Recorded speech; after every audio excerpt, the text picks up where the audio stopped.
meu nome é Flávia e eu sou membro do RH. E hoje falaremos sobre a pandemia e a Operação Natal, Novos Olhares. Os tópicos apresentados serão as respostas da população sobre a Covid-19, o impacto do Natal, as consequências da pandemia e as perspectivas para o futuro. Lembrando que o formulário de presença será disponibilizado no final da palestra na descrição e será necessário escrever a palavra-chave que será fornecida durante a palestra. Então, fiquem atentos. Agora passo a palavra para a Laura, que falará sobre as respostas da população sobre a Covid-19. Obrigada. Boa tarde, gente. Como a Flávia comentou, eu vou começar a nossa conversa falando um pouquinho da resposta da população, trazendo como que está a nossa realidade, tanto com relação a questões de desigualdade social e saúde mental, nesse contexto da pandemia que a gente está vivendo hoje. E eu vou começar falando alguns aspectos que mudaram ou foram ressaltados durante essa nova realidade. E por que, a gente quer começar falando o porquê que é tão importante a gente falar sobre esse processo de conscientização do Covid, que às vezes parece que está já um pouco batido, mas é legal a gente ressaltar, né? Então, apesar da gente às vezes sair nas ruas, ver que tem um monte de gente se aglomerando, ver nos jornais, vivendo normalmente, infelizmente o coronavírus ele ainda está entre nós. E hoje a gente tem no Brasil aproximadamente, mais de 4 milhões de infectados e mais de 143 mil mortes. Então, esses dados foram coletados do dia 1º de outubro, então a tendência é que isso também aumente. Porém, o impacto do coronavírus ele é muito diferente dependendo do país que a gente está falando, Então, não só dentro de um país, mas dentro do mesmo país a gente tem questões diferentes, dentro de um mesmo estado, dentro de uma mesma cidade. E isso vai depender de alguns fatores, como a economia, a conscientização e a saúde desses países ou cidades. Então, aqui a gente tem um exemplo, que eu acho que é interessante, que na Ruanda eles estão usando drones para controlar as pessoas dentro de casa, enquanto na Índia, como em vários outros países, como no Brasil também, não existe saneamento básico para a população. E além disso, a gente tem alguns países, tem um acréscimo, que é muito relacionado com o seu governo. Então, tanto no Brasil como nos Estados Unidos, a gente viu 2 governos que falaram que trataram a doença como algo normal, sem preocupação, e foram 2 países que tiveram um número muito alto de infectados e mortos. E então, é importante a gente também ressaltar que o coronavírus chegou para trazer muitas mudanças, e acho que a que é mais gritante, que é mais falada, está relacionado com a economia, que se mostra que houve uma rápida desaceleração e também por ser um dos maiores recessos da história. E na América Latina, por sua vez, o lugar que a gente está inserido, ela vem sofrendo uma das piores crises sociais, com o aumento do desemprego e da pobreza. E quando a gente fala dessa parte de economia, a gente tem os 2 lados, Então a gente tem um lado dos economistas, que vão falar que o isolamento, o confinamento, eles vão paralisar a economia, isso vai haver desemprego, isso vai gerar morte. Já os infectologistas apontam que a cadeia de transmissão, se não for interrompida, se o pessoal continuar saindo para a rua, vão ter mais infectados, mais hospitalização e mais morte. Então é uma eterna discussão. E, falando com relação à área de saúde, a gente teve nessa pandemia a valorização desses profissionais, que nós somos profissionais de saúde, e esses profissionais, eles vêm na linha de frente e sofrem riscos de contaminação direta pelo coronavírus, além de muitas vezes não poder ficar perto de seus familiares, então isso deixa esse período muito mais difícil. E aqui a gente tem alguns dados dos profissionais que atuam na linha de frente, que foram infectados pelo coronavírus. E além disso, a gente, além desses 2 riscos da contaminação, a gente vê que os profissionais de saúde ficam muito mais apreensivos por diversos outros motivos. Então, o que são esses motivos? Como eu disse anteriormente, tem os riscos relacionados à contaminação e à morte, mas também tem os riscos com relação aos transtornos psicológicos, ansiedade, distúrbio de sono, o medo de adoecer e de passar isso para os seus familiares, então isso acaba às vezes gerando o distanciamento entre a família, falta de equipamento necessário, a gente viu muito a falta de EPI em hospitais, precarização da força de trabalho, frustração que às vezes não conseguia atender ou resolver os problemas dos pacientes, e, com certeza, um aumento da demanda, profissionais trabalhando muito mais horas, de uma forma muito mais intensa. E quando a gente pensa, né, agora um pouquinho mais para o nosso lado, para o nosso contexto, como que ficaram, né, os estudantes durante essa pandemia? Foi necessário, então, adaptar o ensino presencial para o ensino remoto, né, o ensino emergencial, o EAD, né, esses vários nomes. Isso afetou tanto a gente como estudante, como também afetou os professores. E todo esse contexto, ele gerou diversas dificuldades, como a adaptação a uma nova rotina, a gente manteve essa rotina de estudo, né, agora que a gente está ficando em casa, o esforço, né, aplicado para a busca do conhecimento e principalmente, né, a insegurança quanto à qualidade pedagógica, né, desse ensino. Porém, a gente vê que existe uma desigualdade aí, né, com relação aos estudantes, e quem sofre mais isso são estudantes que estão em situação de vulnerabilidade. E isso acontece, né, que eles não conseguem assistir, né, acompanhar as aulas online, tanto porque às vezes precisa trabalhar, né, para complementar a renda familiar. Então, às vezes os pais perderam o emprego ou precisam de ajuda, né, para cuidar dos seus serviços, ou também porque não possuem o equipamento necessário. Então, às vezes não possuem um computador, um celular, ou às vezes a internet não funciona bem. E a consequência de tudo isso é um aumento na evasão escolar. Então, a gente vê muito, pode, né, presenciar isso muito com os nossos assistidos da Operação Natal, que são, né, geralmente crianças que vivem nesse cenário, e a importância, né, da educação para essas crianças é muito importante. Então, isso afetando traz consequências que são bem sérias. E, né, com a pandemia chegaram novos hábitos, e esses hábitos eles podem ser, vamos dizer, continuados, né? Podem se manter no pós-pandemia. Então, a questão do aperto de mão, acho que vai ter um maior cuidado, né, para saber se vou ou não. Desinfetante em locais públicos, então álcool em gel, acho que vai começar a ser algo mais comum, né, nos locais. A mudança, né, dos restaurantes com relação à prática de higiene, os funcionários que vão começar a trabalhar de forma, né, remota, com mais frequência, muitos lugares, né, já vão aderir isso para o pós-pandemia, porque também gera uma diminuição de gastos de aluguel. A maneira de pressionar botões, então aquele botão do elevador ou pegar objetos que são coletivos, vão, né, ter um pouco mais de cuidado. Espero que as pessoas, né, tenham aprendido a lavar a mão, né, de forma correta. E as escolas e universidades vão estar mais adeptas ou preparadas para o ensino à distância. E aí a gente vê, né, que as coisas mudam, mas que muda de uma forma muito diferente em cada contexto, né? A gente não tem essas mesmas mudanças de forma igual para todos os lugares. E é aí que a gente entra, né, no tópico de desigualdade social, porque tem ficado cada vez mais claro que a pandemia não atinge todo mundo da mesma forma. E aqui a gente trouxe um vídeo bem curtinho do Emicida para dar um pontapé inicial. Uma coisa é você querer ficar de quarentena, outra coisa é você poder ficar de quarentena. E essas duas coisas elas são muito distantes, sacou? Tem uma responsabilidade grande, sim, nas quebradas também, tá ligado? Mas ela é proporcional à irresponsabilidade dos burgueses, entendeu? Na verdade, minto. Eu acredito que ela é, inclusive, menor.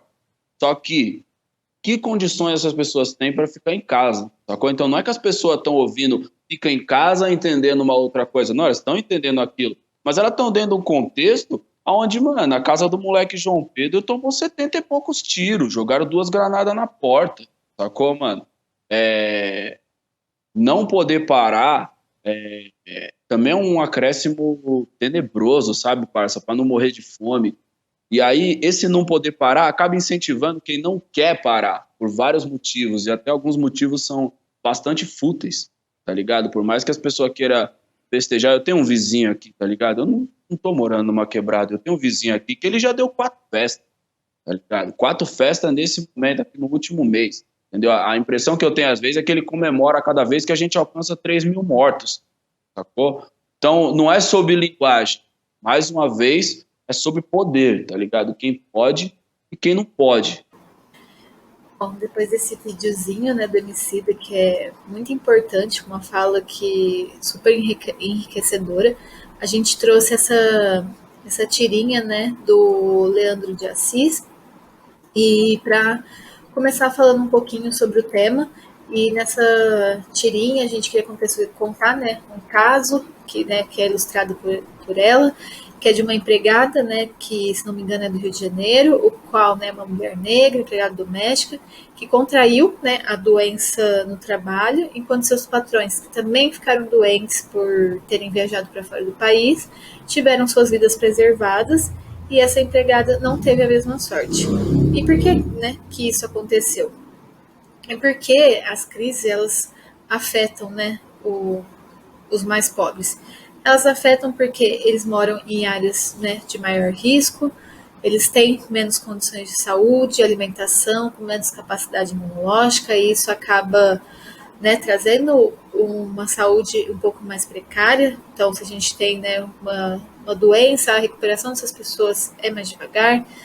Às vezes muitos não têm o que comer, não têm acesso ao serviço público. Aqui, né, a gente valoriza muito o SUS, mas a gente sabe que a demanda é muito grande, que o investimento não é, né, dos melhores, então que às vezes as pessoas não conseguem ter esse acesso, e às vezes muitas vezes não conseguem se tratar.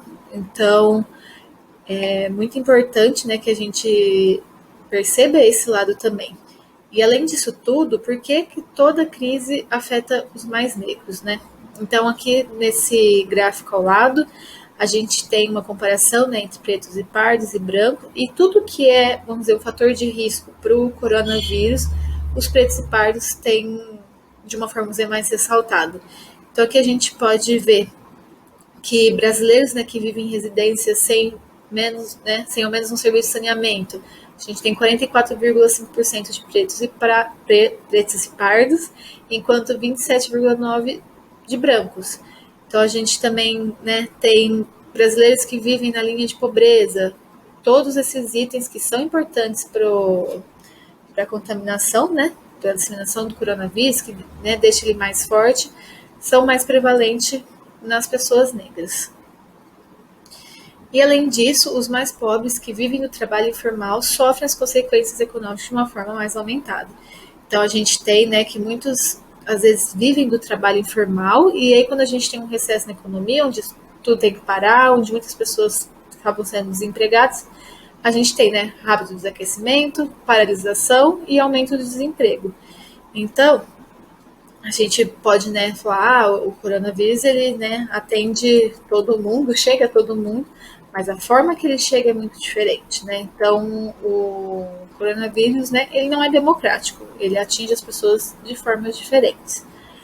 E outro ponto, né, que é muito importante, que existe muita desigualdade, está relacionado com o saneamento básico. Então, aqui, essa fotinho é do teto, né, que a gente teve na nossa primeira reunião geral, uma fala deles, para quem conhece o projeto ou já participou também das construções. Observa, né, como que é a qualidade, né, de vida dessas pessoas, que eles não têm água, não têm esgoto tratado. E no Brasil, né, trazendo um dado, mais de 35 milhões de pessoas vivem sem água, né, acesso à água tratada, enquanto 100 milhões não têm esgoto tratado.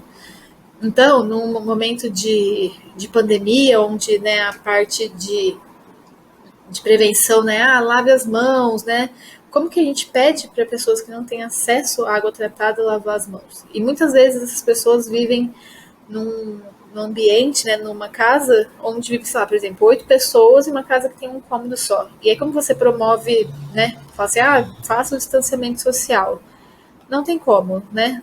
E essa é a resposta que mais se ouve, né? O que vai fazer? Não tem o que fazer.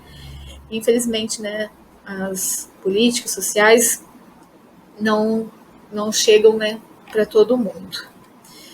E acho que para finalizar esse tópico, que é muito importante, eu queria compartilhar essa imagem, que ela foi muito marcante, né, para mim quando eu vi, que ela diz que a gente não tá no mesmo barco, a gente sim tá no mesmo mar. Mas nisso, algumas pessoas estão de iate, outras pessoas estão de barco, outros só salvam a vida e outros estão lá, nadando com suas próprias forças. Então, a questão da desigualdade, ela já é muito evidente, só que agora na pandemia ela chegou de uma forma escancarada. E eu acho que isso é importante para a gente refletir como que a Operação Natal ela é importante. principalmente agora, né, nesse período de pandemia, que acho que isso é um dos nossos objetivos com essa apresentação hoje, é mostrar que essas pessoas estão cada vez mais desamparadas nesse momento de pandemia e ajudas como, né, que a gente promove na Operação Natal são cada vez mais importantes. Então, acho que não podemos parar, temos que continuar cada vez mais fortes nessa luta. E então, como que a gente, né, não fala de saúde mental nesse caos que a gente está vivendo hoje, né? Não tem como, acho que, sair muito ileso, né, de tudo que todo mundo vem passando. E algumas pessoas de uma forma mais agravante, outras menos. E aqui a gente trouxe um vídeo da Carol, ela é aluna de psicologia da UFSCar, está no último ano, e ela vai falar um pouquinho para a gente como tem sido, né, a saúde mental, o que o pessoal tem feito, o que pode ser feito para tentar amenizar, né, as coisas que estão sendo tão difíceis nesse momento. Oi pessoal, meu nome é Carolina, eu sou estudante do último ano de Psicologia da Universidade Federal de São Carlos, sou estagiária do programa Apoia USP, um programa de atenção psicossocial dentro da Universidade de São Paulo, aqui do campus São Carlos. E fui convidada pela Operação Natal para falar um pouquinho com vocês hoje sobre saúde mental e pandemia. Acho importante começar dizendo, né, que é um assunto muito extenso e muito complexo, então eu vou abordar só um pedacinho dele para também ser um pouco de maneira rápida. A parte que eu queria trazer para a gente pensar hoje são os fatores sociais que a pandemia tem causado. E daí qual a relação que isso tem com a saúde mental, né?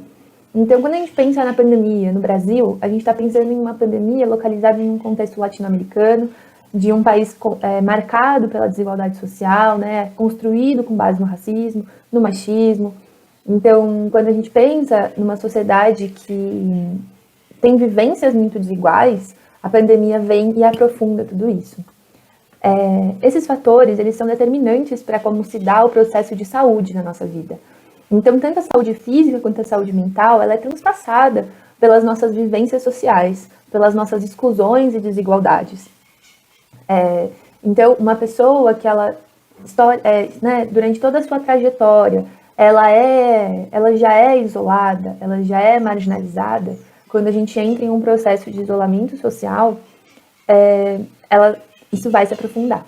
Então, pessoas que já tinham um acesso dificultado à educação, por exemplo, nesse momento, vão aprofundar essas dificuldades. E tudo isso tem um impacto muito importante, né, na saúde mental do indivíduo. Então, nos planejamentos, nas condições, nas ansiedades, nas angústias, quando toda a sua família, né, tem que se readaptar, se reestruturar, considerando os impactos econômicos, os impactos sanitários, inclusive os processos de luto, tudo isso tem um impacto forte na saúde mental. Então, o que eu queria trazer um pouquinho é desses fatores de risco para a saúde mental num contexto de pandemia e o quanto eles se aprofundam, né? Então, fatores de risco já pré-existentes se aprofundam e se adicionam. Então, a pandemia, ela fala para alguns sobre isolamento, o que por si só é traumático, enquanto para outros a gente tem falado sobre as ansiedades, né, da exposição. Aqueles que nunca puderam fazer o isolamento, né, como isso impacta em suas dinâmicas internas. Então, falando rapidamente aqui um pouquinho dos fatores de risco que eu queria que vocês pensassem, e então para que a gente pense em alguns fatores protetivos, né?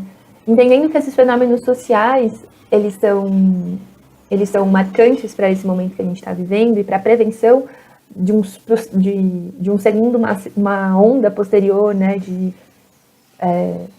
um grande número de transtornos psíquicos e tudo isso que pode vir depois desse momento da pandemia.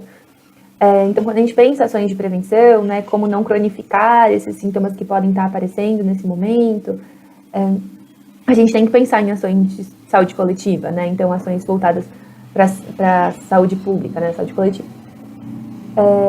Uma delas, então, através disso a gente pensa algumas coisas, né, por exemplo, o que está ao nosso nível, né, então a nossa participação social dentro desses órgãos de saúde.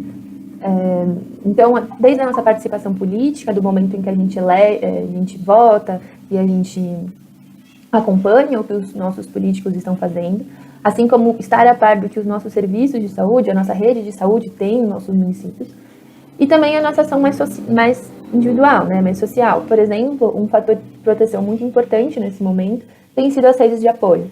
Através das redes sociais, às vezes a gente tem essa facilitação, né, do contato com o outro, da escuta, mas é importante a gente estar atento também para a qualidade dessas interações. Então, a quem estamos chegando também e a quem não estamos. Quem eram aquelas pessoas da nossa família que já viviam de forma mais isolada? Então, às vezes, os idosos vivem uma forma de isolamento social, pessoas da nossa família que não são aceitas por algum motivo, nesse momento podem ter complicações maiores, esse isolamento se aprofunda. Então, tanto para nós, quanto para as outras pessoas à nossa volta, é tão importante que estejamos atentos nos nossos vínculos, nessa manutenção, então buscar fazer atividades em conjunto, mesmo de forma remota, essa escuta interessada, né, então no momento em que estamos, o compartilhar também, então não só nesse papel de escutar, mas também sobre as nossas próprias vivências nesse momento, e na escuta da vivência do outro, né, são coisas muito importantes. Então, para além disso, a gente pode pensar em outras situações, né, como tentar manter uma rotina, entender que a pandemia ela não é um momento de agora eu posso fazer tudo o que eu quiser, né? Então eu tenho mais tempo, que esse ficar em casa, ele não significa um aumento de tempo, muito pelo contrário, que as pesquisas têm indicando uma sobrecarga de atividades, uma sobrecarga psíquica também, então respeitar esses momentos, né? Pensando um pouquinho nessas diferenças que a gente tem próprias da nossa socialização, né?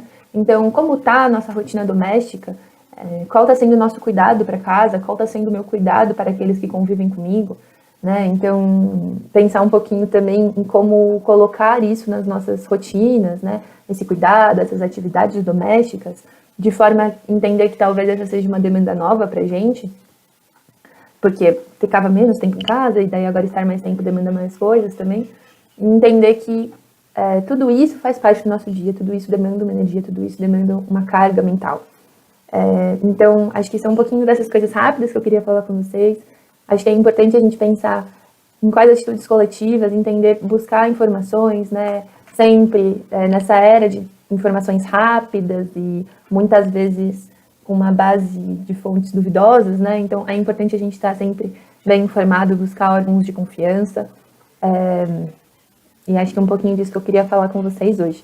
Foi uma mistureba, mas espero ter ajudado e sensibilizado. Obrigada pelo convite.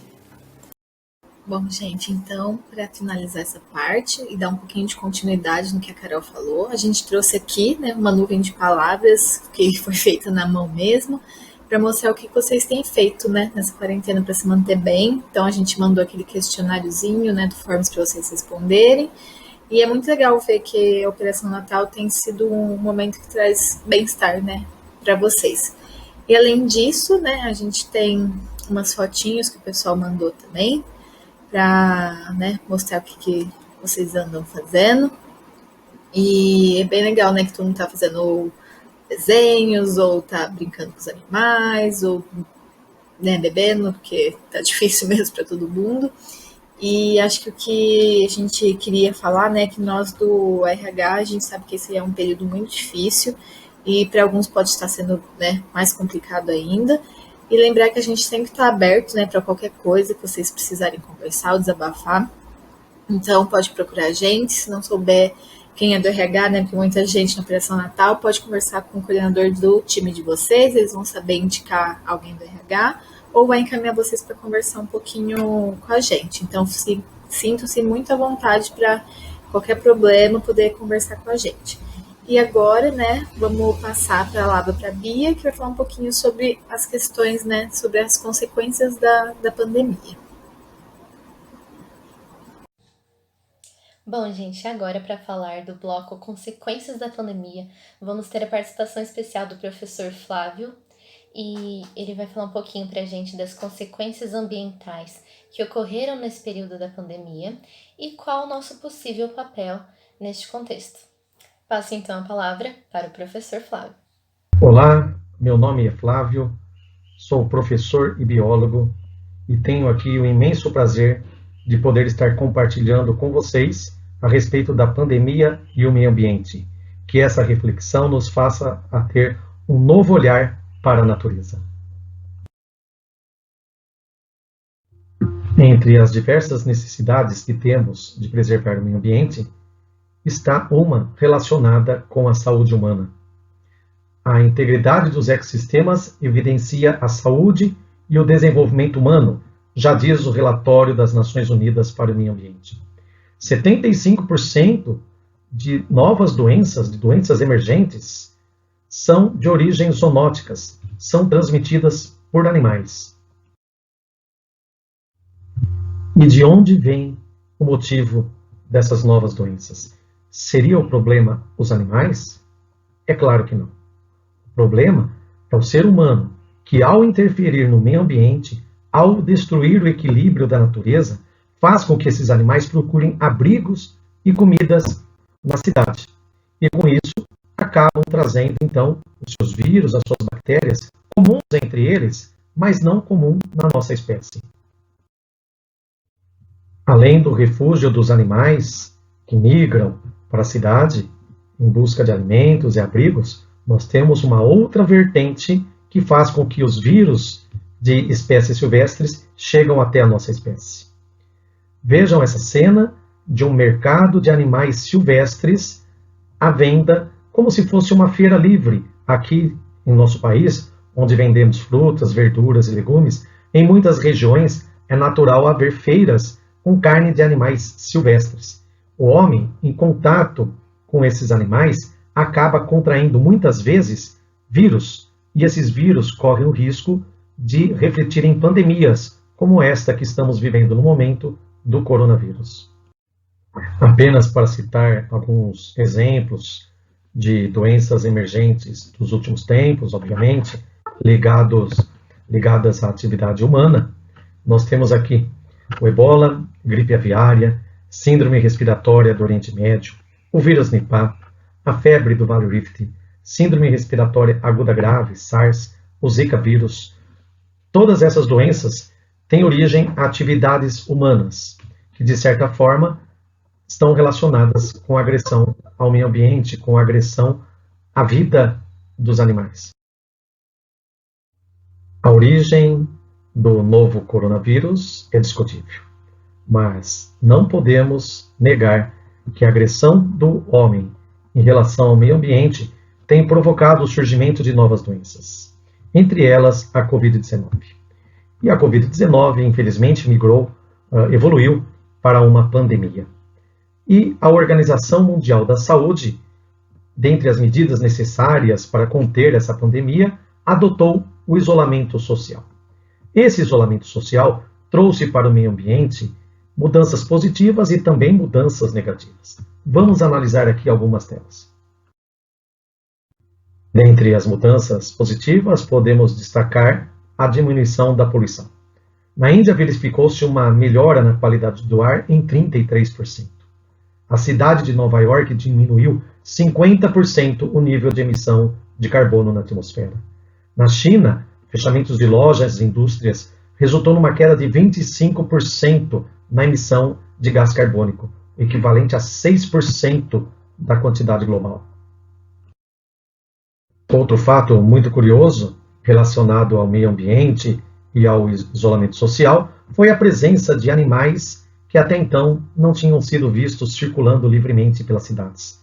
Então apresento aqui para vocês uma galeria com algumas fotos, todas com referência BBC News, todas de origem segura. Então vemos na Inglaterra cervos andando livremente pelas ruas. Na Inglaterra, porém na cidade de Londres, vemos aqui também cervos descansando calmamente em um jardim da cidade.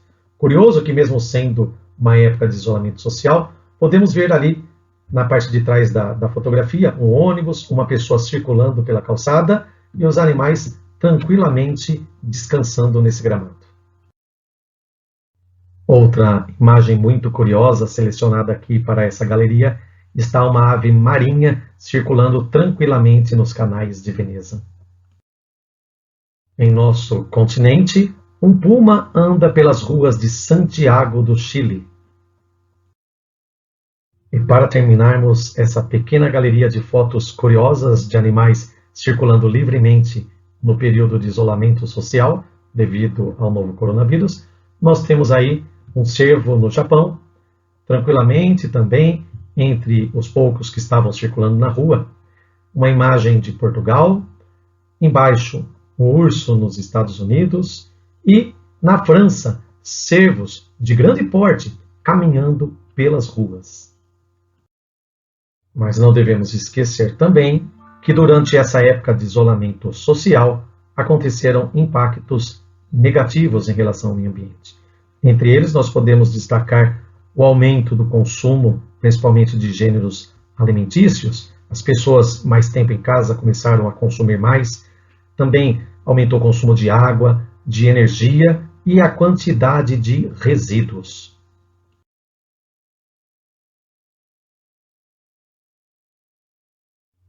Podemos observar aqui nessas imagens algumas cenas, como a corrida aos supermercados, em cima do lado esquerdo. Embaixo do lado direito, um fato muito curioso que aconteceu na Europa, as pessoas em busca de papel higiênico para serem estocados.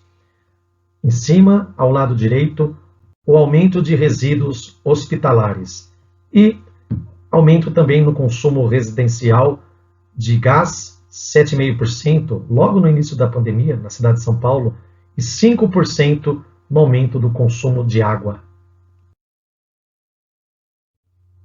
Novos produtos começaram a fazer parte do dia a dia das pessoas. Luvas, máscaras, e esses novos produtos, infelizmente, também começaram a surgir descartados irregularmente no meio ambiente.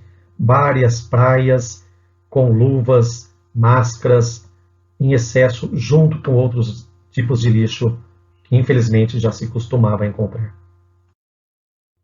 Vamos refletir agora com essas imagens alguns tipos de agressões que o ser humano tem feito ao meio ambiente.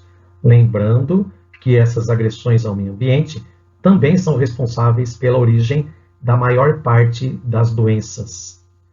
Nós temos em cima, ao lado direito, o tráfico de animais silvestres, desmatamento, poluição agressiva em rios, queimadas, o abate de animais silvestres. Então, refletindo, a agressão ao meio ambiente, entre outras coisas, também é responsável para o surgimento de novas doenças. Aqui uma galeria de foto um tanto quanto curiosa, né? Os animais, como nós dissemos, tendo o seu meio ambiente agredido, muitas vezes migram para as cidades em busca de alimento e abrigo. Então nós temos aqui na Malásia macacos procurando comida em uma lixeira. Curioso que atrás está passando ali um cidadão e tranquilamente nem se importa com os macacos, é uma coisa, digamos assim, até que comum para eles. Tailândia. Uma cena como essa é difícil acostumarmos. A quantidade de macacos em uma praça em busca de alimento. Assim como aqui nas cidades brasileiras nós temos praças repletas de pombos, na Tailândia é comum a concentração de macacos em praças públicas. Aí mais uma cena, infelizmente, da China, fonte BBC, autoridades governamentais em um mercado chinês tentando impedir a venda de animais silvestres. Eu comparo essa situação com o combate ao tráfico de drogas. Nós vemos as autoridades tentando, na maioria das vezes, combater o tráfico de drogas, e o tráfico continua. Semelhante a isso, fazendo aqui uma analogia, o tráfico de animais na China. Por mais que se combata, continua existindo tráfico de animais silvestres, seja para o consumo de sua carne, ou seja para a venda de sua pele, ou ainda de órgãos, estruturas anexas, como escamas, muitas vezes, utilizadas na medicina tradicional chinesa. Então, autoridades tentando combater o tráfico de animais silvestres na China. No entanto, curioso, é muito comum em restaurantes chineses pratos com carne de animais exóticos. Nos Estados Unidos, um container de armazenamento de sementes alimentícias repleto de morcegos que tiveram seu meio ambiente agredido e vieram buscar abrigo e comida próximo ao ser humano. Agora aqui nesse slide, o mercado de animais silvestres na China, animais abatidos para o consumo de sua carne. Indonésia. Vejam esse mercado da Indonésia. Essa feira, como eu disse, muitas vezes semelhante à feira que nós temos aqui de frutas e verduras e legumes em nossas praças, na Indonésia é comum feiras livres de animais, como morcego, entre outros. Muitos dos vírus desses animais acabam então passando, de certa forma, para o ser humano, o que ocasiona o surgimento de novas doenças. Diante dessas reflexões sobre o meio ambiente, deixando claro, nesse momento da pandemia de 2020, que a origem de novas doenças, muitas delas, 75%, são de origens zoonóticas. São origens do contato do homem com os animais silvestres. Seja esse contato porque o animal veio até a cidade em busca de abrigo ou alimento, ou seja esse contato porque o homem caça esses animais e trazem esses animais para o consumo de suas carnes ou muitas vezes para venda como animais exóticos. O fato é que os vírus presentes nessas espécies são comuns para eles. Não são tão agressivos como em nós. E o contato desse vírus, desses animais, com o ser humano, dá origem a pandemias. 75% das novas doenças são por esse motivo. Então, convido a você a ter um novo olhar para o meio ambiente. Refletindo, não somos donos do planeta, apenas compartilhamos esse planeta com outras espécies. Lembre-se, as agressões ao meio ambiente retornam ao próprio ser humano. A esperança para um futuro melhor está dentro de mim, está dentro de você, está dentro de cada um de nós. Cabe a nós lutarmos pelo equilíbrio do meio ambiente, bom para a natureza, bom para o ser humano, bom para o planeta. Muito obrigado. Bom, então eu vou falar um pouquinho das consequências, os impactos que a pandemia teve em diferentes âmbitos. Bom, no âmbito comportamental, a gente pode ter uma noçãozinha de que os impactos também foram grandes. Tanto nos nossos hábitos, nossa forma de se readaptar, nossos sentimentos. E pesquisas de diversos países evidenciaram alguns fatores comportamentais que influenciaram no isolamento. A população fica menos disposta a colaborar com o auto-isolamento se as medidas de tensão forem sendo prorrogadas. No geral, pessoas com menor renda apresentam 3 vezes menos chance de praticar o isolamento, especialmente em função do tipo de trabalho exercido, principalmente porque essas pessoas não podem realizar o trabalho que realizavam no formato remoto. Bom, a mesma pesquisa apresentada no slide anterior, publicada na Associação Brasileira de Saúde Coletiva, analisou mais de 16 mil respostas, e 32% dessas pessoas afirmaram que estão em isolamento total, 57% em isolamento parcial, ou seja, saem apenas para comprar o necessário, e 11% não se enquadram como isoladas, por diversos motivos.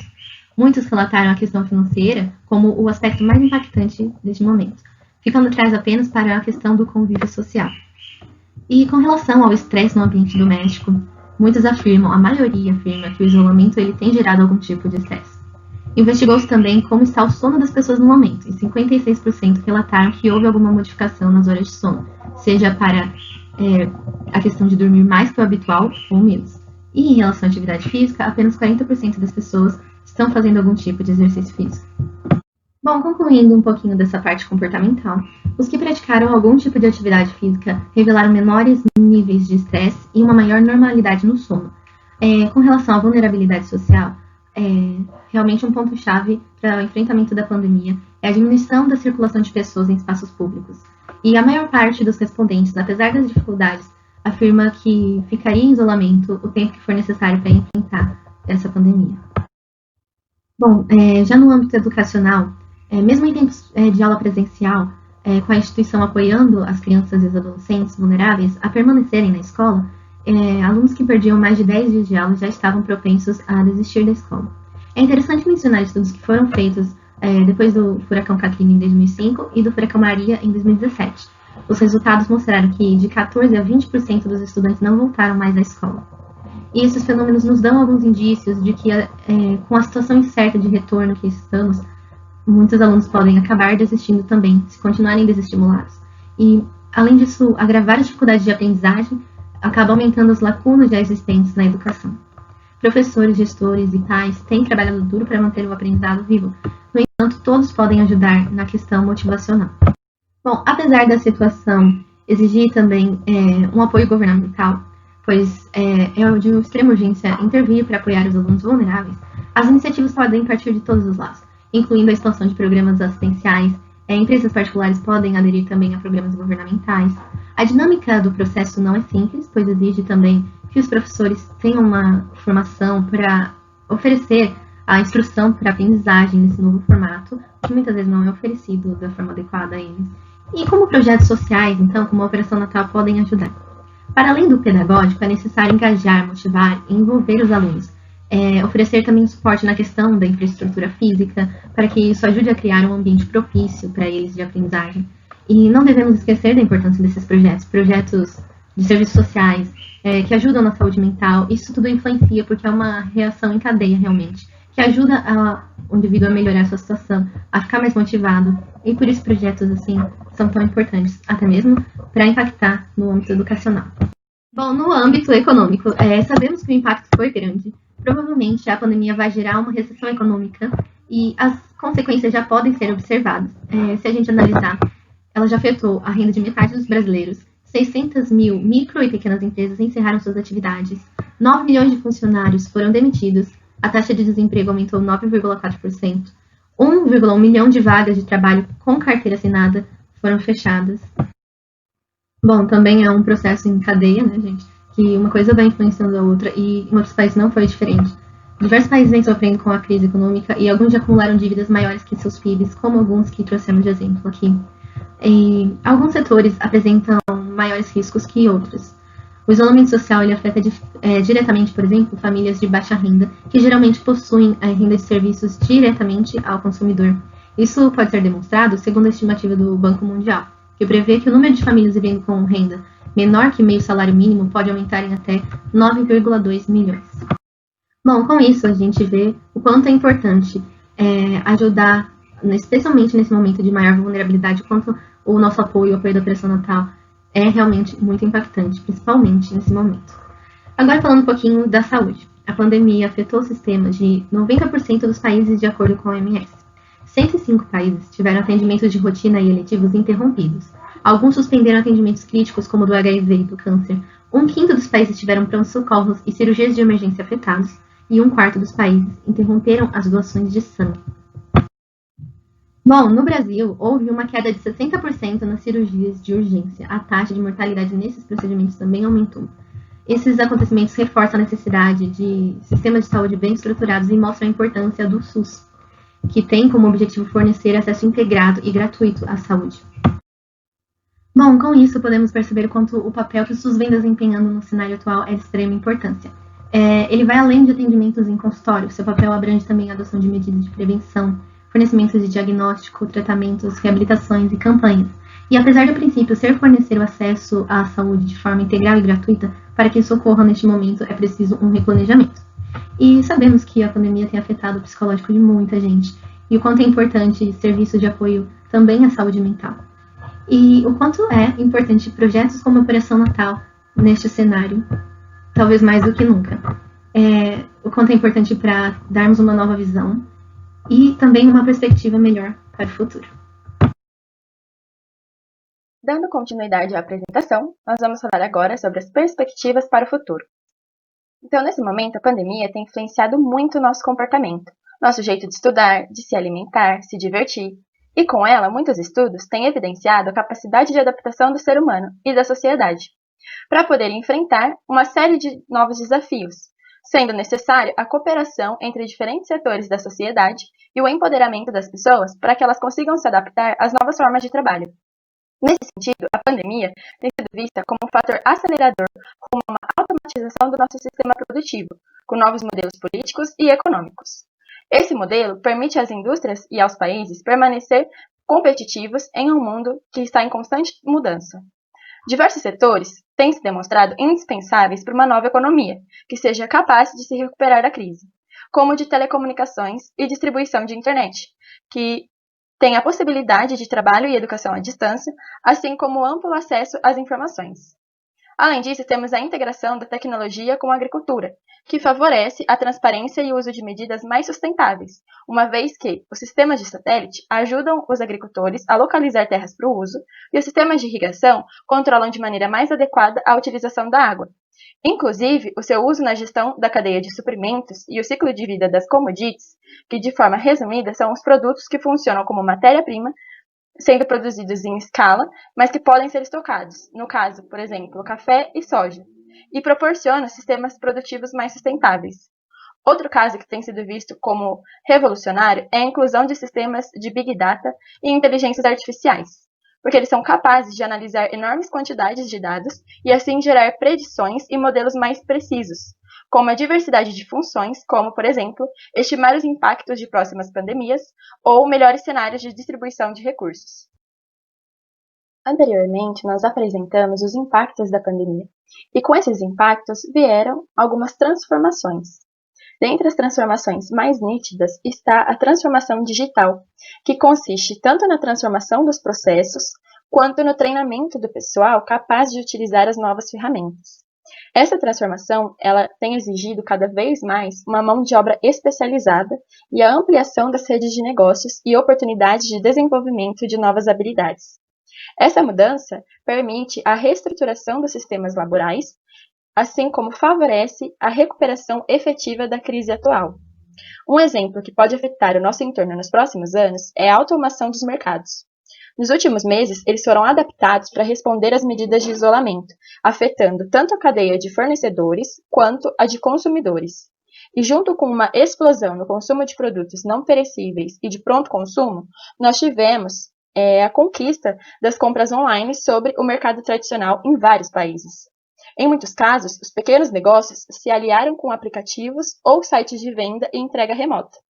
Muitas vezes esses sites são capazes de fazer recomendações seguindo as preferências do consumidor ou escolher distribuidores em função da sua proximidade.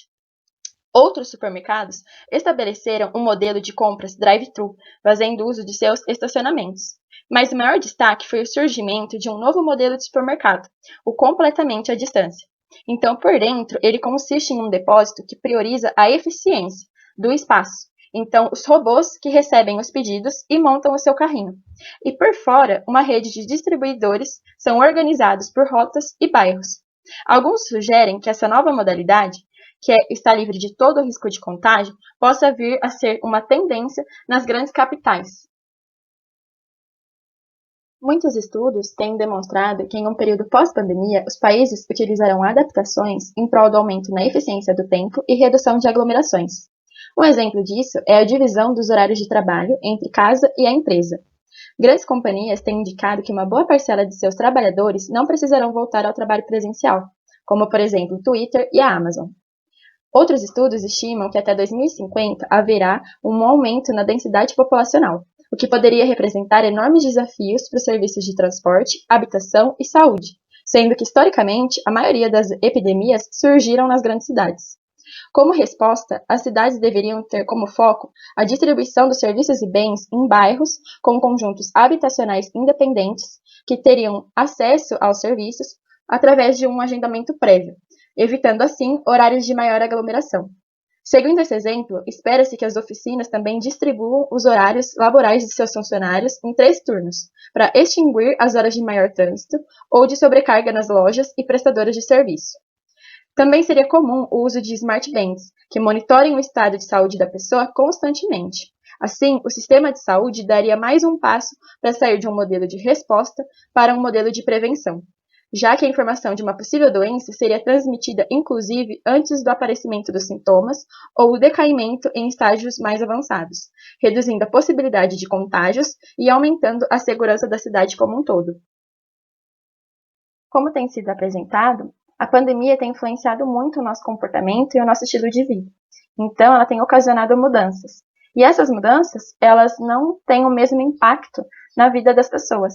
Por quê? Porque a desigualdade social, dentre outros fatores, fazem com que as pessoas sofram e se recuperem de forma diferente perante a uma crise.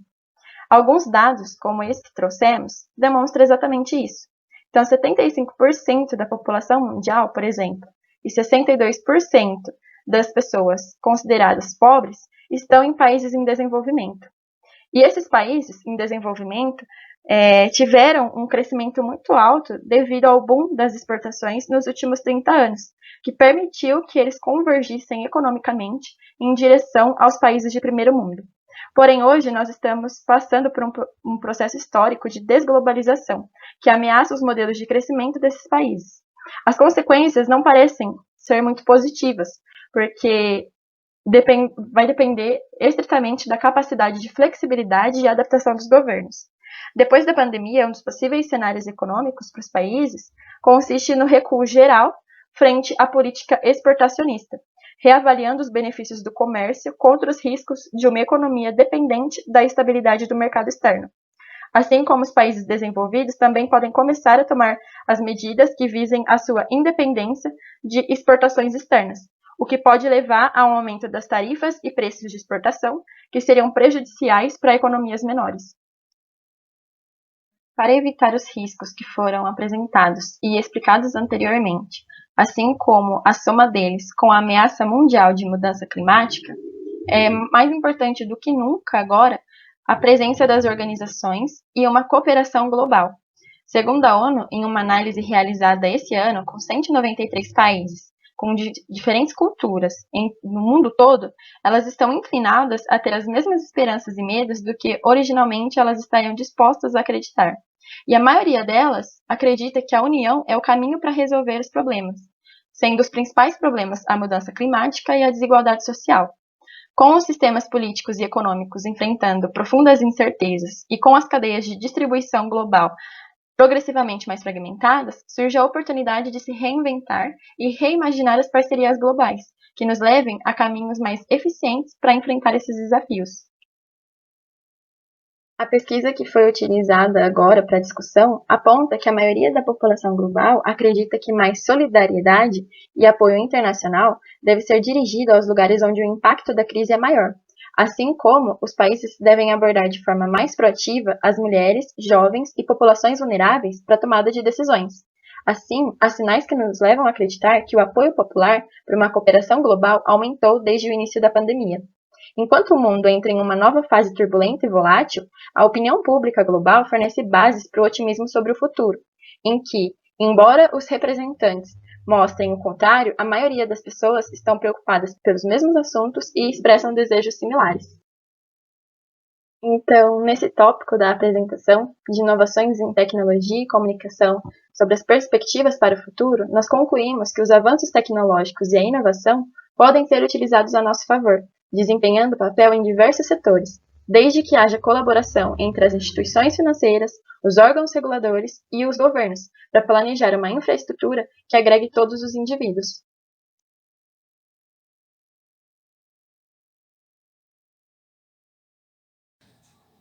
Epa, espera um pouquinho. Desculpa interromper, gente. Só queria avisar que a palavra-chave para o formulário de presença é... Floquinho. Bom, depois de falarmos sobre perspectivas, vamos falar sobre impacto. Tanto o impacto que a Operação Natal sofreu com a pandemia, quanto o impacto que nós já causamos esse ano em São Carlos. Eu sou a Carol, sou a coordenadora de RH da Operação Natal nesse ano, e eu vou apresentar para vocês um pouco do que mudou nesse ano no nosso projeto. A Operação Natal já tem 15 anos de história, e nesses 15 anos nós somos facilitadores. A gente faz a ponte entre a população e as instituições carentes de São Carlos. Então, com as nossas doações, nós ajudamos a manter essas instituições. Quando chegou 2020, nesse cenário pandêmico, enfrentamos dificuldades, pois por sermos ponte, sempre estamos em contato direto com a população de São Carlos, sejam as pessoas que oferecem as doações ou também as pessoas que recebem as doações, que nós chamamos de assistidos. E nós nos vimos numa situação em que a gente não pode mais ter esse contato de forma presencial. Então nós tivemos que pensar em como o Natal poderia atuar nesse momento tão complicado. E aí a gente pensou em qual é o nosso propósito, né? Desde a criação da Operação Natal, qual era o nosso propósito. E a gente pensou muito nisso, para continuar contribuindo com a população de São Carlos, mesmo nesse contexto pandêmico. E nesse bloco aqui do nosso evento, nós vamos falar sobre as adaptações que o Natal teve que fazer, tudo que a gente teve que mudar. Muitas das nossas atividades da Operação Natal geralmente não podem ser feitas à distância. Por exemplo, a coleta dos donativos e, posteriormente, a doação desses donativos. Essas atividades que precisam ser feitas presencialmente, elas foram mantidas, mas sem a possibilidade de a gente causar aglomerações, né? E por conta também desse cenário, todas as demais atividades que puderam ser adaptadas serão realizadas de forma remota, sendo que então a gente conseguiu aceitar membros para atuar no projeto totalmente à distância. Então é por isso que nós temos alguns membros que são presenciais e alguns membros que são remotos. Os membros que estarão presentes em São Carlos poderão participar das atividades presencialmente. Porém, por conta de todo o risco, nós elaboramos um protocolo sanitário contra a Covid, contendo as instruções necessárias para a realização dessas atividades presenciais. Esse protocolo já foi enviado a todos os membros por e-mail e ele contém as informações sobre como devemos nos comportar, tanto antes de sairmos de casa, quanto depois que voltarmos para casa, depois de participar de uma atividade presencial da Operação Natal. Eu vou mostrar para vocês aqui, ó. Esse é o documento do protocolo sanitário contra a Covid. Ele traz as instruções necessárias para a participação dos membros nas atividades presenciais, sendo que aqui a gente já vê que o nosso primeiro tópico já trata de quem vai poder participar ou não dessas atividades. Porque todos os membros que forem do grupo de risco da Covid-19 ou que morarem com pessoas que são desse grupo de risco não devem participar das atividades presenciais, porque a gente não pode colocar ninguém em risco, né? Mesmo que a gente tome todas as precauções necessárias. Esse documento é bem completo e nele a gente explica certinho quais são as regras que deverão ser adotadas e como devemos nos comportar nos eventos presenciais, além de informações sobre como esses eventos vão funcionar, o limite de pessoas por cada atividade e também como vai ser feita a higienização de cada donativo. Esse protocolo foi desenvolvido a partir das instruções do Dr. Bernardino Souto, que é médico infectologista, presidente do Comitê de Combate ao Coronavírus e professor da UFSCar. Então, nós pedimos muito que todos vocês que forem trabalhar em atividades presenciais da Operação Natal tomem todos os cuidados possíveis presentes nesse protocolo, leiam com atenção e tomem cuidado com tudo, pois é fundamental para a nossa atuação nesse ano na Operação Natal. Esse protocolo que eu mostrei para vocês mostra parte do impacto que nós sofremos nessa pandemia, algumas mudanças que tivemos que adotar e novas medidas de segurança mesmo. Mas eu gostaria de falar também sobre o impacto que nós já causamos em 2020 em São Carlos. Nesse ano, já realizamos 2 eventos de arrecadação. Um deles foi o Em Casa pela Causa, que foi uma vaquinha online para arrecadação de valores que posteriormente foram convertidos em produtos que foram doados para 2 instituições, a Selo e a Lar dos Pobres. O segundo evento que a gente realizou esse ano foi o Parar para Doar, que se tratou de um evento onde a população parava em um ponto da cidade para contribuir com as suas doações. E esses donativos foram direcionados para outras 2 instituições, a Anália Franco e a Acorde. Com as ações desse ano, nós já conseguimos ajudar 4 instituições e arrecadamos mais de 2 toneladas em donativos. Quando a gente fala em donativos em forma de peso, em forma de números, é fácil de imaginar o impacto de 2 toneladas, mas ao mesmo tempo também difícil, porque a gente não tem uma ideia real do impacto que essas 2 toneladas causaram para quem recebeu as doações. Então, para a gente falar do impacto que a Operação Natal causou, vamos trazer relatos diretamente de quem recebeu as doações, ou seja, os nossos assistidos. Nós recebemos essa mensagem da Mariana Ferrari, que é coordenadora da instituição Acorde, que foi assistida pela ação que a gente fez, que foi o Parar para Doar. E ela escreveu assim pra gente: já há alguns anos, possuímos parceria com o projeto Operação Natal, e desde sempre eles nos ajudam a manter a alimentação básica dos nossos assistidos e também promovem encontros de finais de ano com muito presente, carinho e amor.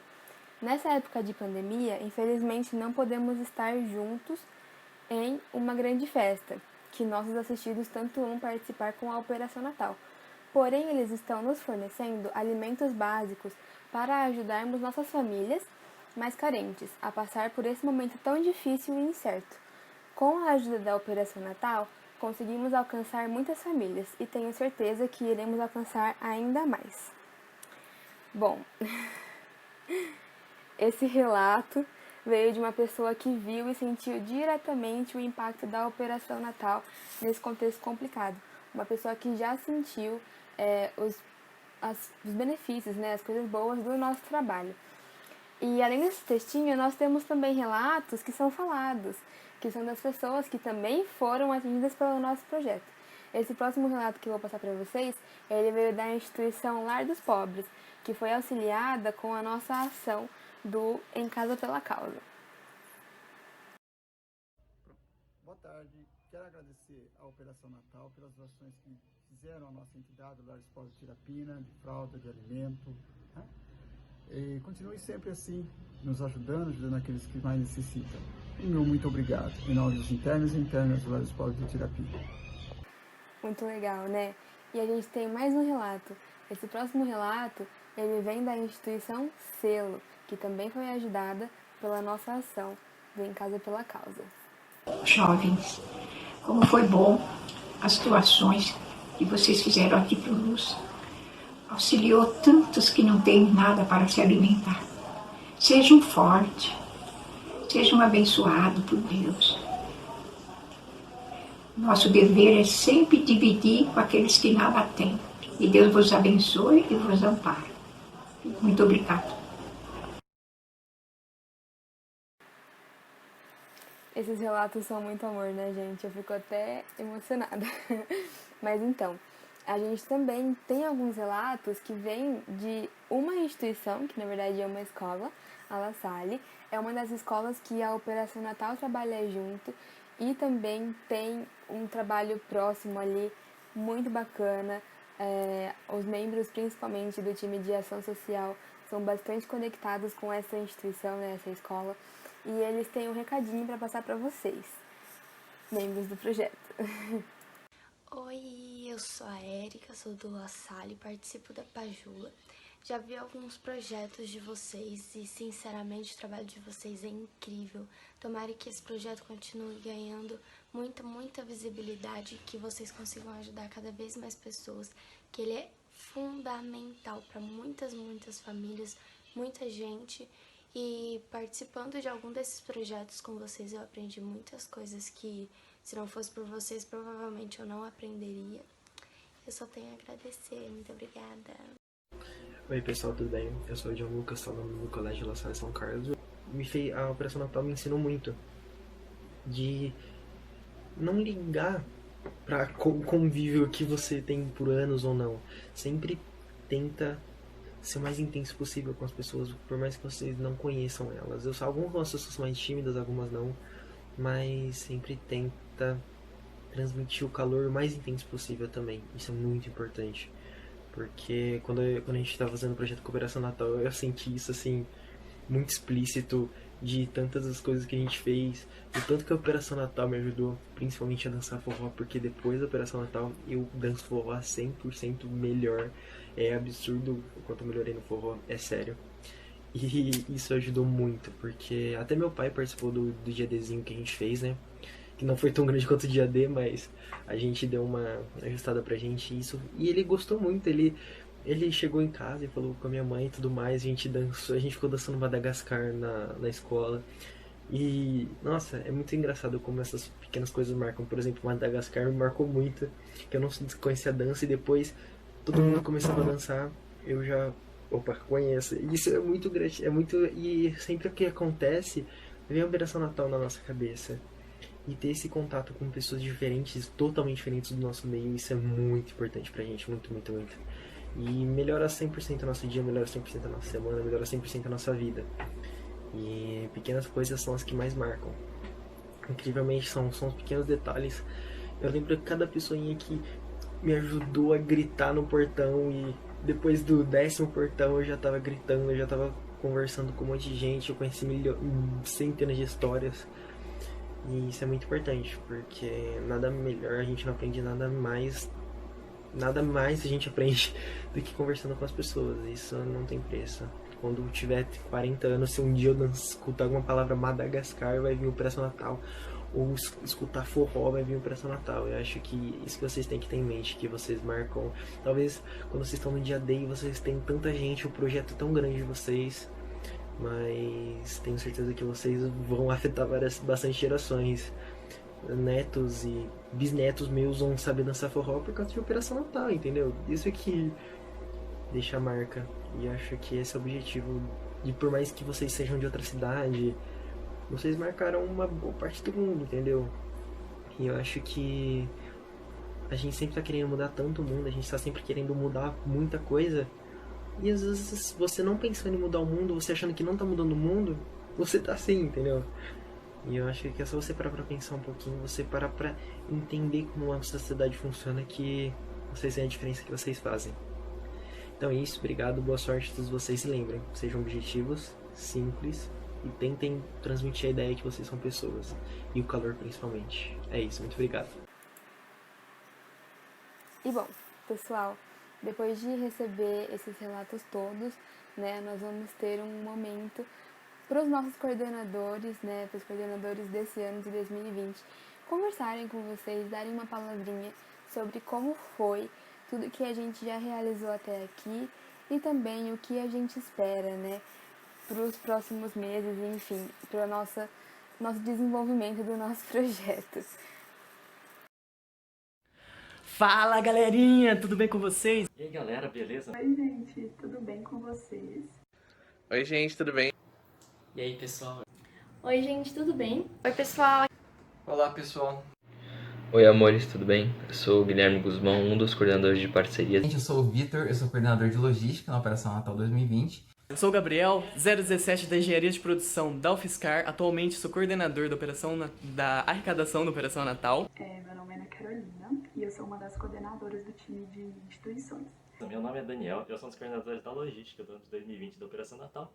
Oi, eu sou a Thaís, sou uma das coordenadoras do time de instituições. Aqui é o Ego, eu sou atual coordenador de arrecadação do projeto Operação Natal nesse ano de 2020. Aqui é a Lívia, do time de sacolinhas. Eu sou o Gabriel, sou um dos coordenadores de parcerias. Meu nome é Letícia, sou coordenadora de sacolinhas. Eu sou Isadora, eu sou coordenadora geral do projeto esse ano. Aqui quem fala é a Gabi, uma das coordenadoras gerais da Operação Natal 2020. Meu nome é Leonardo, eu sou um dos coordenadores gerais da Operação Natal 2020.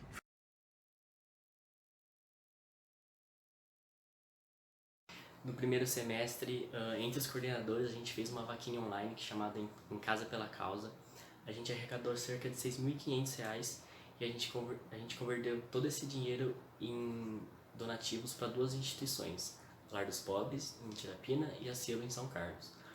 Foram mais de 1,4 toneladas de donativos que a gente conseguiu doar para essas duas instituições e a gente conseguiu abastecer elas por mais ou menos um mês. Ou seja, se a gente conseguiu fazer isso entre mais ou menos 20 pessoas, imagina o que a gente consegue fazer em 250. Pois é, esse é o potencial que o Natal tem. E o desenvolvimento das nossas atividades no primeiro semestre se deu através do contato contínuo com as instituições, mesmo de forma online. Eu acredito que isso foi muito importante e uma conquista para nós, porque o nosso planejamento não foi feito apenas para as instituições que nós ajudamos, mas sim com elas. A rotina desse ano tem sido uma rotina de desafios, de mudança, de adaptação para todo mundo, inclusive para o Natal. Então a gente tem que refletir, fazer várias mudanças de eventos, de atividades, mas em nenhum momento deixar de lado a nossa essência, deixar de lado o nosso propósito. Uma das atividades que a gente conseguiu realizar esse ano foi o Parar para Doar. Foi basicamente um evento arrecadatório que a galera parava o carro, entregava o donativo e a gente cuidava de todo o resto.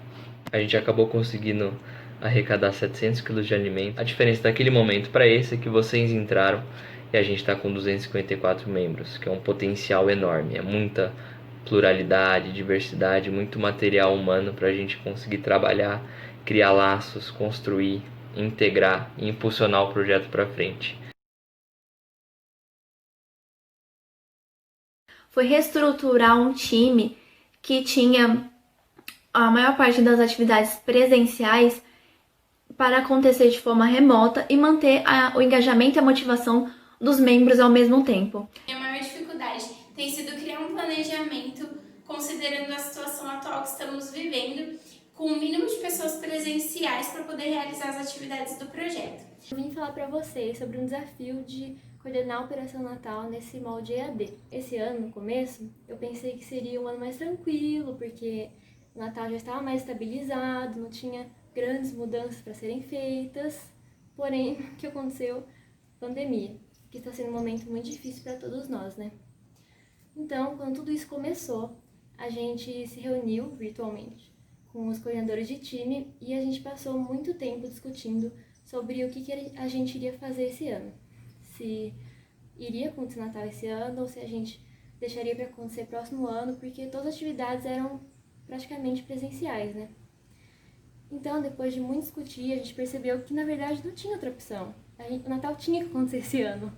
Não tinha essa possibilidade de a gente deixar na mão todos os assistidos, todas as instituições que a gente sempre ajudou. A gente tem uma responsabilidade social muito grande com eles, né?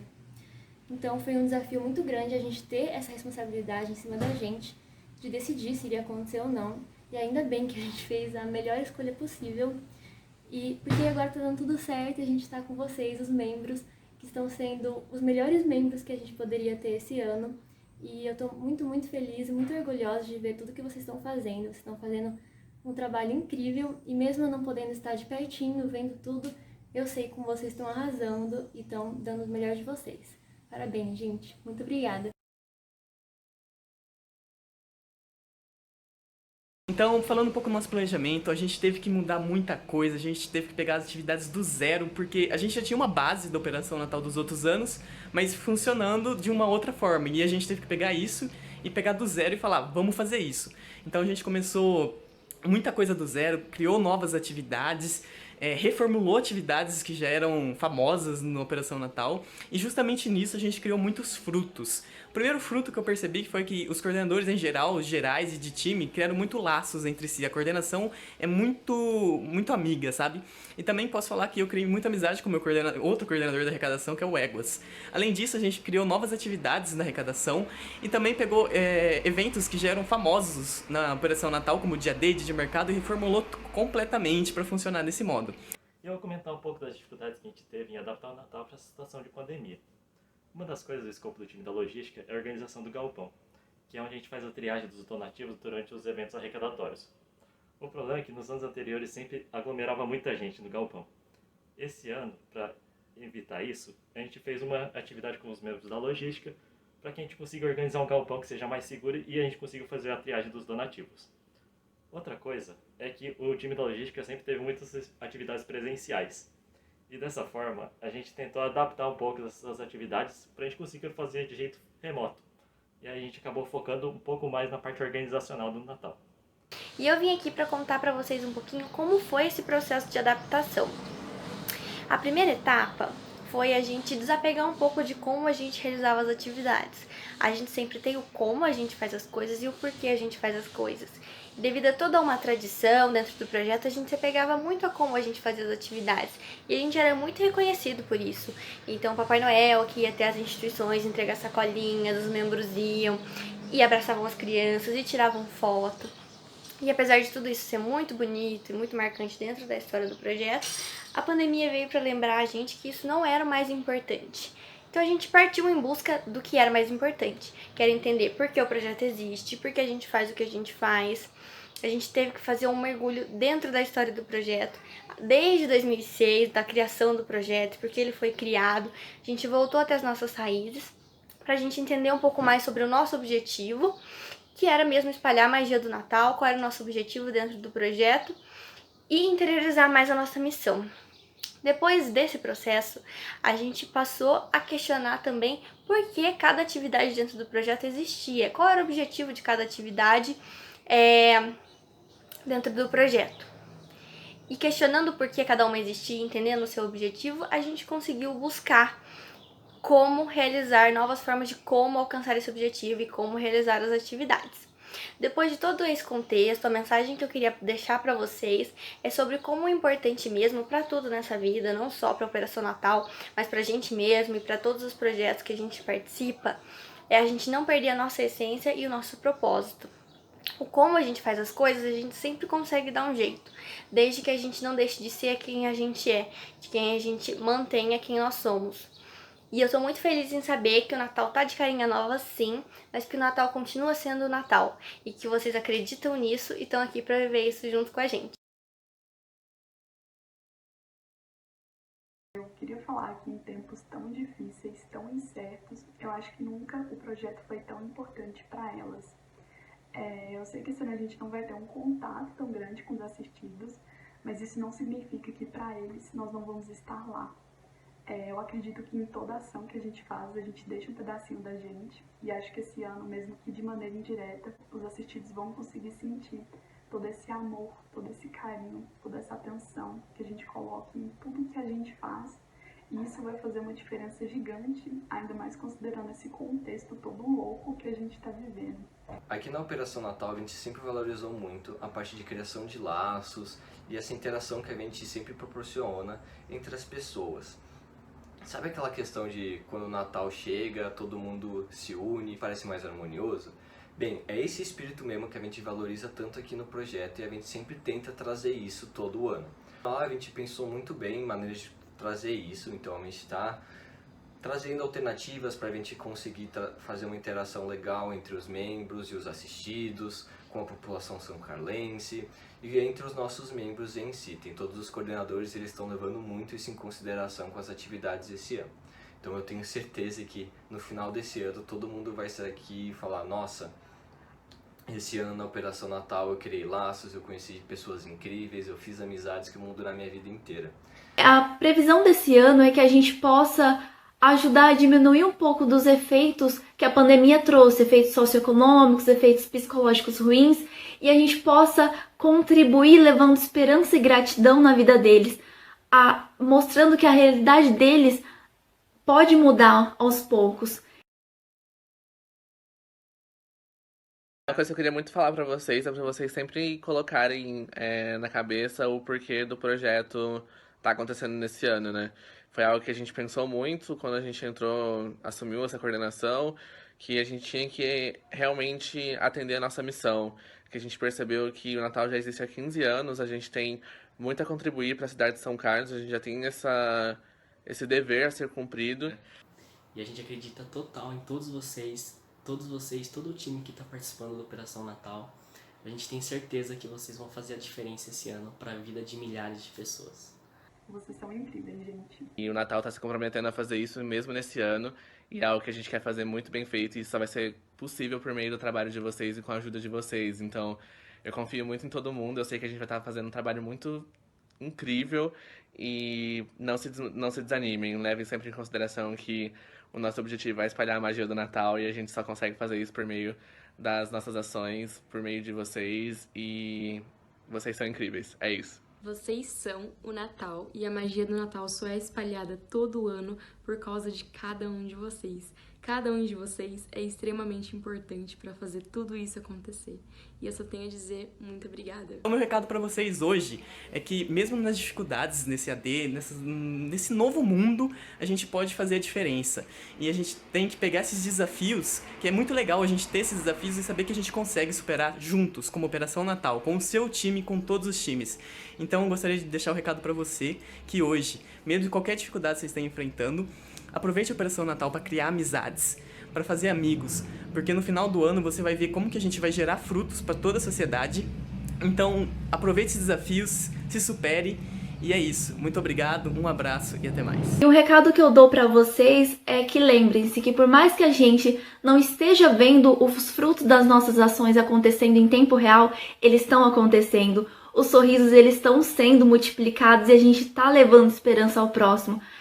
Mais do que nunca, os assistidos precisam de nós e é por eles que nós estamos aqui. Então, não desistam, a gente tá aqui junto. Apesar da experiência esse ano ser diferente, já tem dado para sentir a magia do Natal acontecendo. E o que tem me motivado é saber que nós estamos impactando muitas vidas e muitas famílias. Você, membro do Natal, tem feito isso. Juntos, nós somos muitos Papais Noéis e estamos multiplicando muitos sorrisos.